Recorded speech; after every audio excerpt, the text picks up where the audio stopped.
Hola, ¿cómo están? Sean bienvenidos a este nuevo podcast en Mentes Positivas. Espero que estén muy bien, espero que estén teniendo una bonita semana. Bueno, como lo prometido es deuda, habíamos quedado de seguir hablando, de continuar con este tema de las constelaciones familiares. El último video que les compartí sobre este tema estuvimos hablando de los órdenes del amor en la pareja.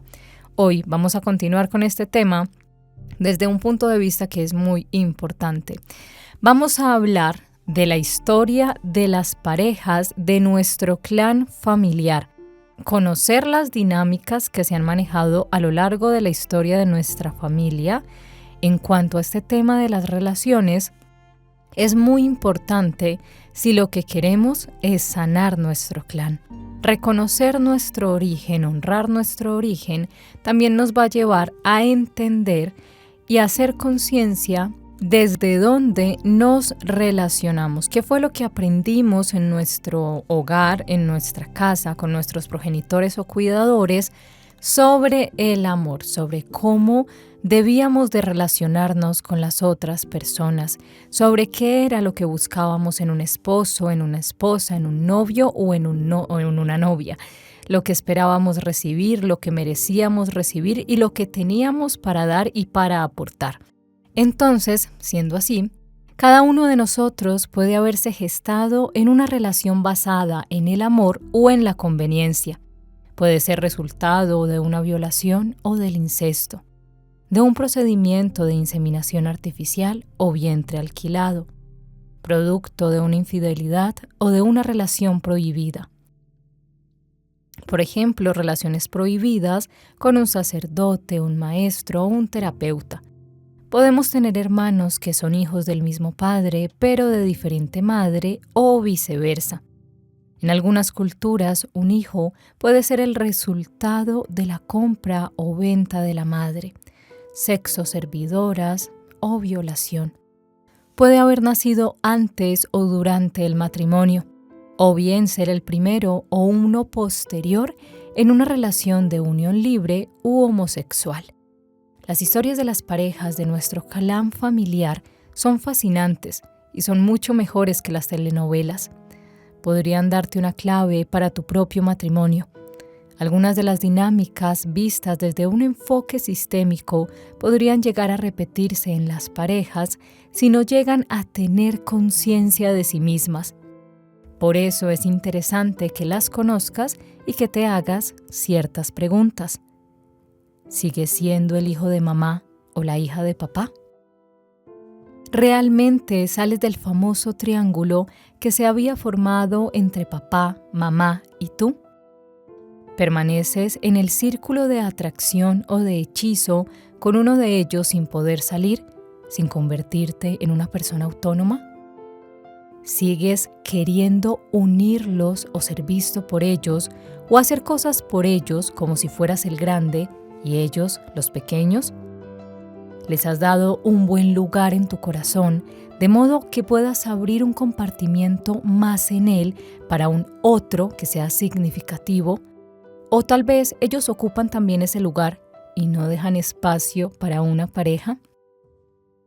Esta parte la estuvimos hablando un poco en el podcast pasado. Analizamos por qué era importante asumir nuestro lugar como hijos frente a nuestros padres. ¿Por qué no es nuestra misión de vida, ni regañarlos, ni decirles cómo hacer sus cosas, ni mucho menos solucionarles la vida? Entonces, miren que esta parte es muy importante. Nos dice, le has dado un buen lugar en tu corazón, de modo que puedas abrir un compartimiento más en él para un otro significativo, o ellos ocupan también ese lugar y no dejan espacio para una pareja. Cuando estamos preguntándole a nuestro padre o a nuestra madre qué opina de nuestra relación de pareja, si la novia que llevamos le cayó bien, si el novio que llevamos es lo que papá quiere para nosotros, y tomamos sus opiniones más en cuenta que nuestros propios deseos y nuestro propio punto de vista, allí empieza a haber un problema. Es importante que nos preguntemos cuáles son los mitos que hemos escuchado en la familia, por ejemplo, sobre los hombres. ¿Has escuchado que todos los hombres son violentos? ¿O que sobre las mujeres, todas las mujeres se van a quedar solas? ¿Ha habido algún ancestro desafortunado en el amor? ¿Estarás repitiendo la vida de este por lealtad invisible como si pertenecieras al mismo club? Finalmente, ¿de qué tipo de pareja o familia vienes? ¿Una pareja tradicionalmente casada o una divorciada? ¿Una familia con abuelos y nietos? ¿Una pareja homosexual? ¿Una madre soltera? ¿Una unión libre?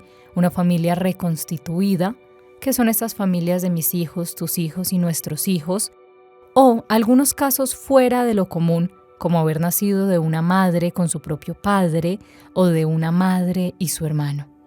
Estos y otros cuestionamientos te invitan a la reflexión, a querer saber más sobre las parejas en tu familia y a tomar conciencia para tener claridad sobre las dinámicas ocultas o no vistas de los antepasados y de las parejas que rodearon tu infancia y adolescencia, de modo que no repitas ciegamente la vida de pareja de otros. Conocer la historia de nuestra familia es algo muy importante si lo que queremos es sanar. Muchísimas veces no nos sentamos, no nos tomamos el tiempo de plantear, bueno, como estamos hablando en cuanto a las relaciones de pareja y en cuanto al amor, nos hemos cuestionado o nos hemos sentado por un momento a mirar cómo son las relaciones de pareja de mi clan familiar. ¿Cómo fue la relación de mis abuelos? ¿Era una relación cordial? Mi abuela de pronto quedó viuda muy joven. De pronto era una relación violenta. ¿Cuántos hijos tuvieron ellos? ¿Cómo fue la relación, las relaciones de pareja después de esos hijos? O sea, de mis tíos y de mis padres, mi padre o mi madre. ¿Cómo fue la relación de mis padres? Y de ahí en adelante, ¿cómo han sido mis relaciones de pareja? O si tengo hermanos, ¿cómo son sus relaciones? ¿Son relaciones inestables? ¿Son relaciones conflictivas? O todo lo contrario, ¿son relaciones pacíficas? ¿Son relaciones donde hay mucha estabilidad? Preguntarse eso, tomarse ese tiempo para evaluar ese aspecto, les va a ayudar a saber, a identificar qué es lo que están repitiendo de esa memoria familiar en cuanto a las relaciones de pareja, qué es lo que le pertenece a ustedes, porque muchísimas veces, miren que acá nos hablaba de que, bueno, en casi todas las familias hay una tía que se queda solterona, ¿cierto? Muchísimas veces ocurre que entonces repetimos inconscientemente esto. Entonces no, es que todos los hombres no sirven para nada. Bueno, plantéate dónde fue la primera vez que escuchaste eso. Si es una creencia propia que la tienes muy arraigada por una serie de sucesos que ya te llevan a pensar así, o lo escuchaste de una tía, de una abuela, de una hermana, de tu mamá, e inconscientemente has estado viviendo tu vida amorosa de acuerdo a esa creencia. Vamos a hablar ahora de nuestro genograma o árbol genealógico. Hemos visto que muchas preguntas surgen a partir de la historia de nuestra familia, historia que muchos de nosotros apenas conocemos, y no hay que olvidar la de nuestra pareja, que por lo general ni siquiera conocemos antes de casarnos. Para saber un poco más al respecto es muy útil hacer un genograma, es decir, un árbol genealógico de las parejas en la propia familia y en el clan. Ahora sí, les voy a presentar un ejercicio muy chévere, muy bueno, muy bonito, que les va a ayudar a trabajar este tema. Para esto te propongo hacer un ejercicio con el cual lleguemos directamente a la historia de tu familia y a las llamadas lealtades invisibles. Acá, este ejercicio es de mucha reflexión. Este ejercicio te va a ayudar a identificar qué es lo que estás repitiendo o cuáles son esas lealtades invisibles que sigues reforzando. Empecemos. Realiza con tu pareja, pero de manera individual y sin mirar el dibujo del otro, eso también lo puedes hacer si estás solo, un genograma o un árbol genealógico. Enfoquen la atención en las parejas de sus respectivos sistemas familiares. ¿Qué sabemos de ellas? ¿Qué nos han contado? ¿Qué escuchamos? ¿Cómo se hablaba de ellas? Cuando nacieron, ¿qué actividades llevaban a cabo? ¿Qué eventos hubo para celebrar ese nacimiento? Luego, cada uno ponga a cada pareja de su clan familiar un nombre o un título de una novela, una película o una telenovela. ¿Hay semejanzas entre ellas? ¿Hay repeticiones? ¿Cómo quedó el dibujo del otro? ¿Cuáles son los títulos que utilizó? ¿Qué es lo que se repite?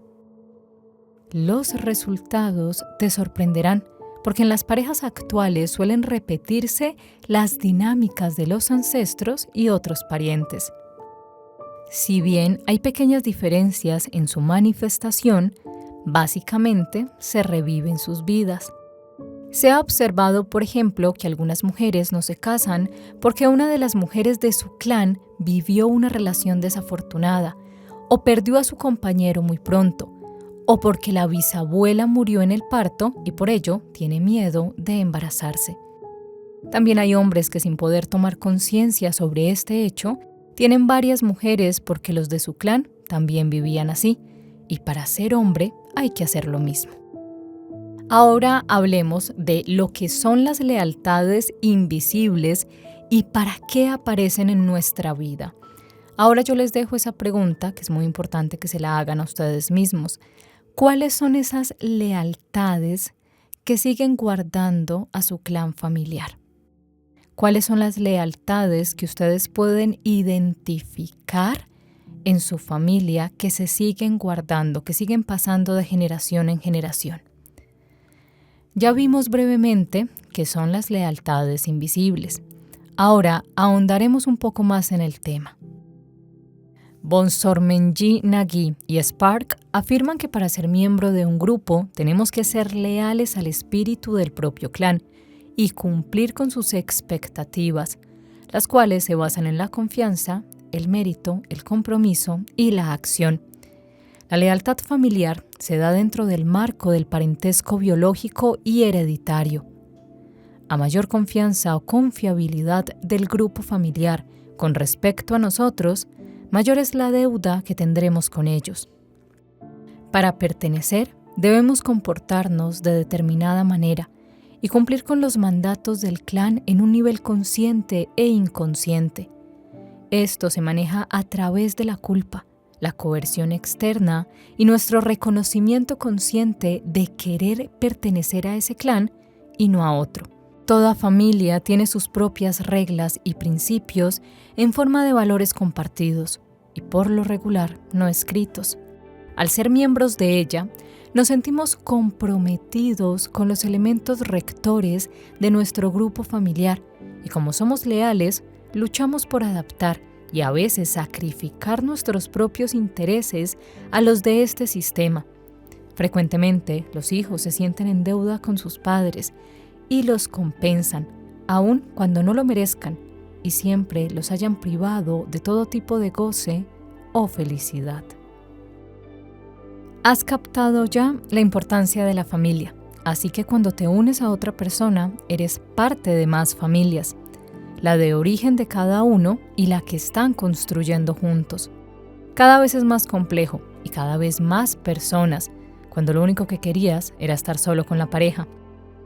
Tu familia de origen es aquella en cuyo seno naces, y la familia actual es la que formas con otro, pero como tu pareja también tiene su propia familia de origen, así que resultan ser bastantes personas. En cada matrimonio no solo se unen los novios, sino también dos sistemas familiares de mérito, es decir, con sus valores y con las acciones que han llevado a cabo para sentirse merecedores de pertenecer a ese sistema. Dos sistemas de lealtades a los cuales estamos ligados a través de lo que los autores mencionados llaman lealtades invisibles. De aquí que algunas personas vean el compromiso con el cónyuge como algo secundario con respecto a sus progenitores o al clan al que pertenecen. Ahora llegamos a algo importante. ¿Cómo elegir una pareja?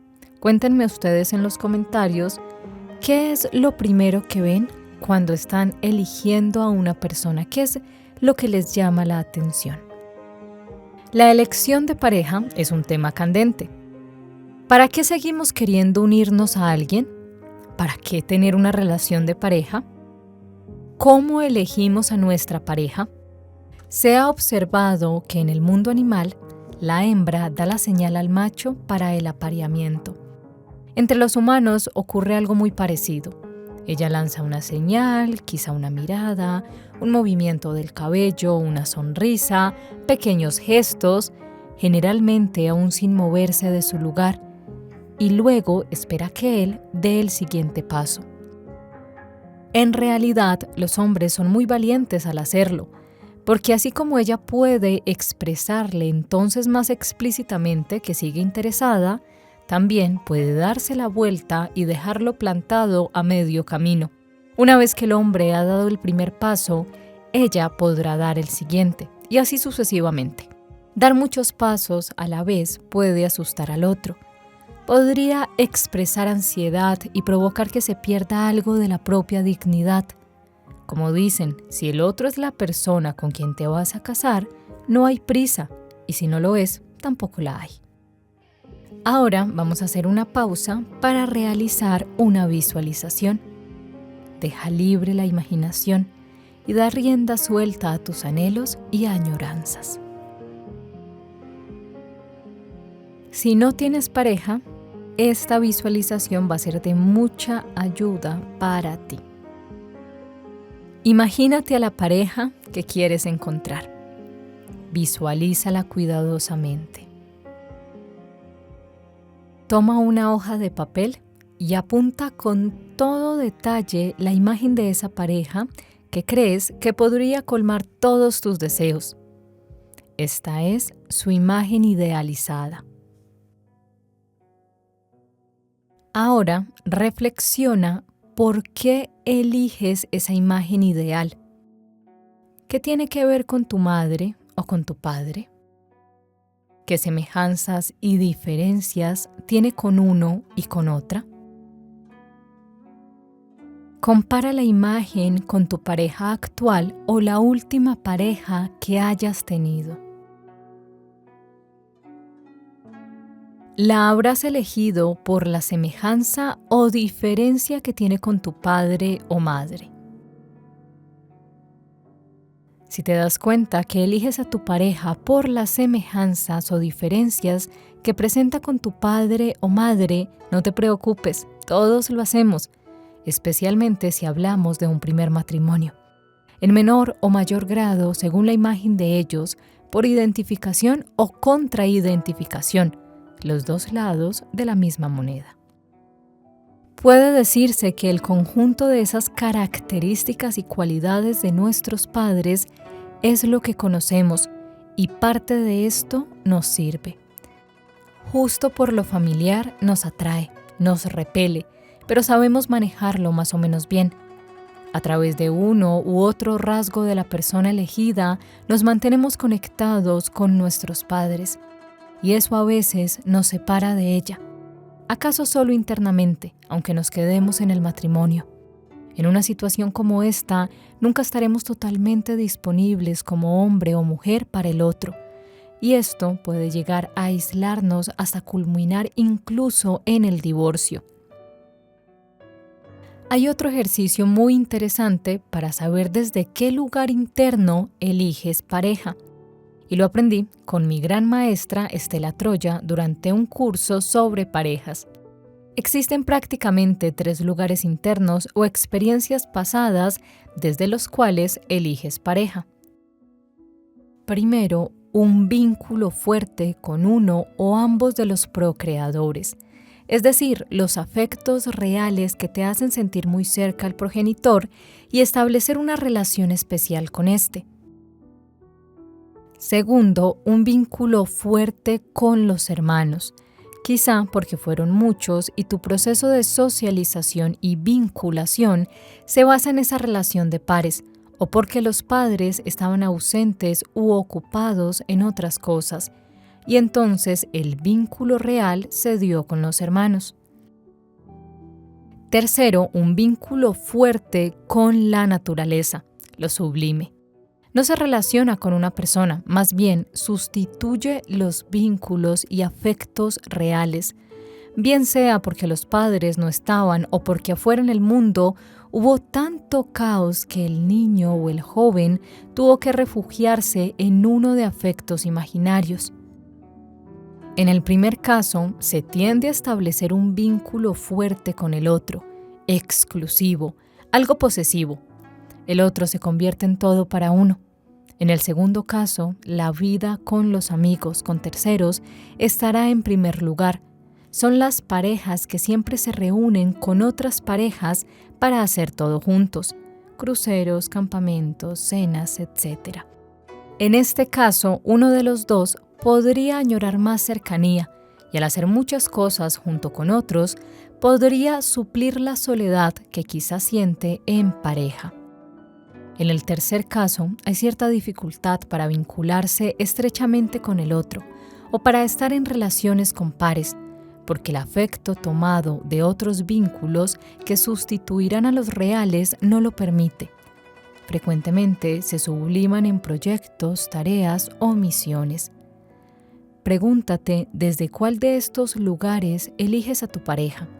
Si desde el vínculo estrecho con el otro, es decir, un afecto real, desde un vínculo amigable, de compañeros, también vínculo de afecto real, o desde un vínculo más bien con proyectos sublimados que sustituyen o complementan el vínculo de afecto real. Es necesario y siempre es posible aprender a añadir algún aspecto de los diferentes tipos de vinculación a cada una de las tres situaciones, con el fin de vivir una vida plena donde haya de todo. Establecer un vínculo cercano con otro significativo, vivir la amistad y los afectos con amigos, y finalmente gozar de autonomía para que cada uno pueda hacer lo propio también. Es muy importante que examinemos, que seamos conscientes de este aspecto, desde dónde nos relacionamos. Nos relacionamos desde el miedo, desde la carencia, desde lo que no recibí de mis padres y anhelo recibir, desde un montón de idealizaciones que a largo plazo solo nos causan dolor. Este punto se los comparto porque de acá en adelante, cada semana les voy a estar compartiendo 2 videos sobre este tema de las constelaciones. A los que me han estado preguntando sobre el taller, la primera semana de julio, les doy todos los pasos y les cuento bien cómo va a ser el taller, quienes desean inscribirse y quienes deseen participar. Espero que les hayan gustado estos ejercicios. Cuéntenme en los comentarios a qué conclusiones llegaron, si hicieron las visualizaciones y los ejercicios. Nos vemos en un próximo video, nos escuchamos en un próximo podcast. Adiós.